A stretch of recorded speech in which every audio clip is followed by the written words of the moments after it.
నా శత్రువులు పిలమని చెప్తున్నారా అని శివనారాయణ అయితే అంటూ ఉంటాడు. ఆ మాటలకి సుమిత్ర వీళ్ళైతే అలా మాటలకి బాధపడుతూ చూస్తూ ఉండిపోతూ ఉంటారు దశరథ వాళ్ళు. ఇక వాడు నా శత్రువు కాబట్టి నేను వాడిని నా కూతురు కొడుకైనా సరే వాడు నా మీదకి సవాలు విసిరాడు. సవాలు విసిరినట్లుగే నా శత్రువుతో కూడి నా నా సామ్రాజ్యాన్ని కూలగొడతానన్నాడు. అలానే కూలగొట్టడానికి రెడీ అవుతున్నాడు. వాడు నోరు పెంచి అరిసి నా మీదకి సవాలు విసిరి నన్ను నేలమట్టం చేస్తామన్నాడు. శత్రువులతో కూడి నా పతనాన్ని కోరుతానన్నాడు. అలాంటి వాడినా నిన్ను పెళ్ళికి పిలవాలి, అలాంటి వాడికా నేను ఆహ్వానం పంపాలి అని చెప్పేసి అయితే శివనారాయణ అంటూ ఉంటాడు.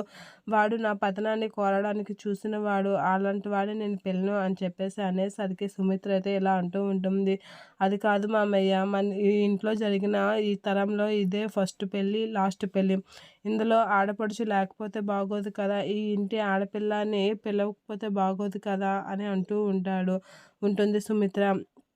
పిలమని నాకు చెప్తున్నారా, పిలుచుకుంటామని మీరు చెప్తున్నారా అని శివనారాయణ అంటూ ఉంటాడు. అది కాదు నాన్న, నీ అనుమతితోనే నేను పిలవాలి అనుకుంటున్నాను. నీకు చెప్పే చేస్తాను. నువ్వు పిలవమంటే పిలుస్తాను, లేకపోతే లేదు. కానీ కాంచన నా తోడబుట్టిన చెల్లి, ఒకే రక్తం పంచుకొని పుట్టాం. నా కూతురు పెళ్ళికి నా చెల్లి లేకపోతే ఎలా అని అంటే నువ్వు కూడా నన్ను ఎదిరించడానికి మొదలు పెడుతున్నావా దశరథ అని అంటూ ఉంటాడు శివనారాయణ. అది కాదు నాన్న అని చెప్పేసి అయితే దశరథ అయితే శివనారాయణతో మాట్లాడుతూ ఉంటాడు. నా మేనల్లుడు పెళ్ళి అంటే అనుకోకుండా అయిపోయింది కాబట్టి, ఎవరిని పెళ్ళలేదు కాబట్టి వెళ్ళలేకపోయాం. కానీ నా కూతురు పెళ్ళి అనుకునే చేస్తున్నాం కదా, అందరినీ పిలుస్తున్నాం కదా.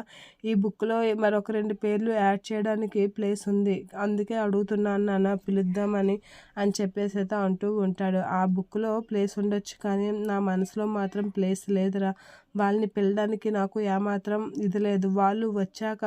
వాళ్ళు రాలేదు అంటే 100 కారణాలైనా చెప్పొచ్చు. కానీ వాళ్ళు వచ్చాక ఈ జరిగినవన్నీ జనాలు మన ముఖం మీదే మాట్లాడతారు. అది విని నేను తట్టుకోలేను అని చెప్పి శివనారాయణ అంటూ ఉంటాడు.